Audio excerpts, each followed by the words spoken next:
Good morning, Trades of Hope partners. I am so sorry that this message has to be recorded, but I'm still glad nonetheless that I get a chance to spend some time with you on this Monday morning. I'm going to keep this training short and sweet because I want you to have some time that you can start putting these things into practice. If you haven't had a chance to hear me share anything about time blocking before, I encourage you to go back in our partner group and find some of the trainings that I did during the summer on this topic. I actually bumped up the last training that I did so that it would be fresh. And if you haven't heard any of these, I encourage you to start there. But no matter what, this is going to be a great starting place too, that you can spend some time to learn how to develop rhythms, routines, and create a time blocking system for yourself that works for you. There is no magic formula when it comes to time management. There's no special planner and there's no trick. What's most important is that you give yourself some time that you can really assess who you are, what matters to you, what your days look like, and really what your own distinct personal goals are in conjunction with your family or anyone else that is special to you in your life. So the very first thing, I'm going to give you 5 steps to think about today. And step number 1 is core values. Time management, more than anything, it begins with energy management. And your energy is going to ebb and flow and move and vary at different times of the day. But often our energy is driven by what we are passionate about and about what means most to us. And so it's first important for you to know yourself and to know really what matters most. So based on a really wonderful system that a dear friend of mine taught me, she guided me and guides others in choosing 5 core values.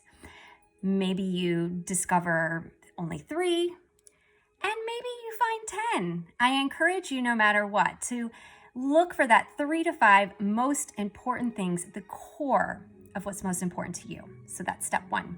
Step 2, after you have your core values, then that is where you want to start with setting goals. Make sure that the goals that you have are well aligned with your core values. Step 3, and this is what often gets left out when we talk about schedules and time management, is your energy.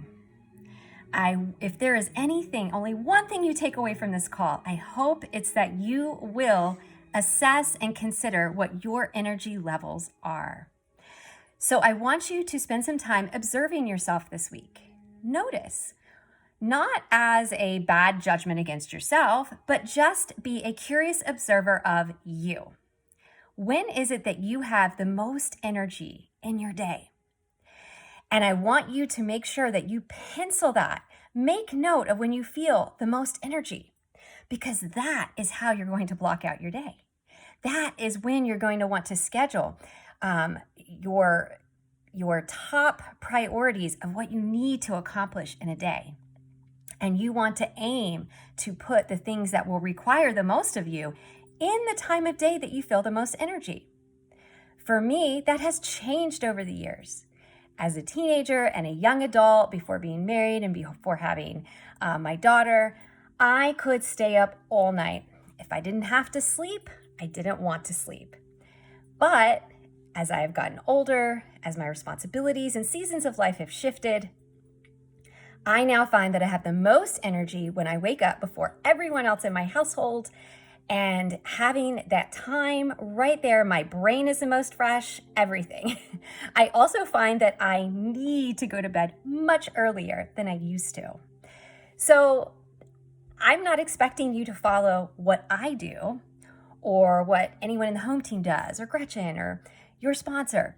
I really want you to be a curious observer of yourself and identify when you feel your best. And that's when you want to work on the tasks that need the most energy of you. Number 4, now you're going to break down your goals in bites. This is just an overhaul training I'm offering you today.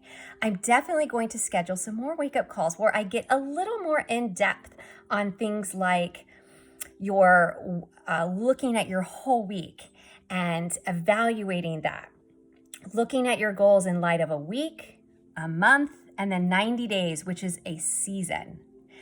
So these are all things that I use to guide, again, starting with the core values. I set my goals, and then I remember and evaluate them. I'm looking back at them. I'm looking at them each day, and then in light of a week, and again a month, and then a whole season to reevaluate and make sure, am I aligned to my values? Is this still a priority to pursue? Or maybe I need to shift them and change things a little bit. And step 5, find your flow. I want to spend some time here because after this call's over, I want you to take a little time to think about this. Your assignment this week is, again, observing yourself, when do you have the most energy in your day? And when you identify that, I also want you to observe the rhythms and the patterns in your day. So for example, do you wake up every morning and get a cup of coffee, grab a journal, sit in a chair, read, etc., etc.? I want you to just take note and observe, what are things that I do every single day habitually? Your meal times, your maybe a bedtime routine, whatever it is, that is a very organic flow that already exists. And those are things that you don't need to write down on your to-do list.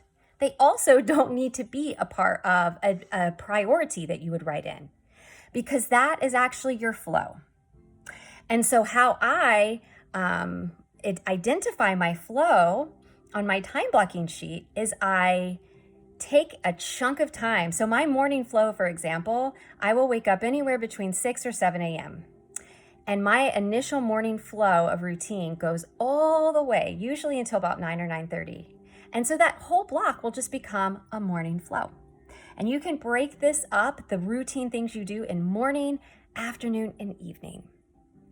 So I want you to, again, take some time, think about these things I've shared with you, share in the comments. I'd love to hear what you're discovering and what you're observing about yourself. The home team has put together an incredible planner for us to use.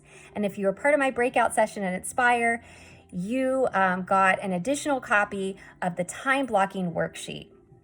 I will absolutely post pictures later tonight in the comment section so you can see a little sampling of what I do, but it matters most to me that you find what works for you. So identify your high energy and think about the rhythms and the flows in your day. We will continue this conversation so that you can be your very best, because no matter where you are or whatever season of life you're in right now, friend, I guarantee you that you are here, a part of Trades of Hope, for a very purposeful reason, and you are very much needed. And we can always do something with whatever we have from wherever we are. That has changed and shifted for me through my almost 8 years of being here with Trades of Hope. But what's never changed is my desire to be consistent, committed, and partnering with the artisans to lift them up, and then in turn get to lift myself and my family up as well.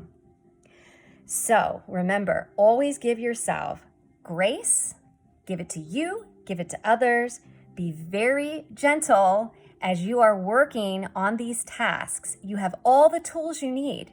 So it's really important that you identify yourself, your needs, and that's going to lead you to also need to figure out what you should be saying no to in your day so that you honor your time, your priorities, your values.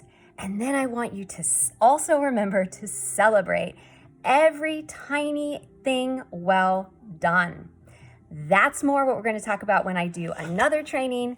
But for now, I feel that you have some wonderful tools to get thinking, to get moving, and I can't wait to see how this helps and supports you and your business. So again, be gentle, be consistent, and always have that scrappy determination.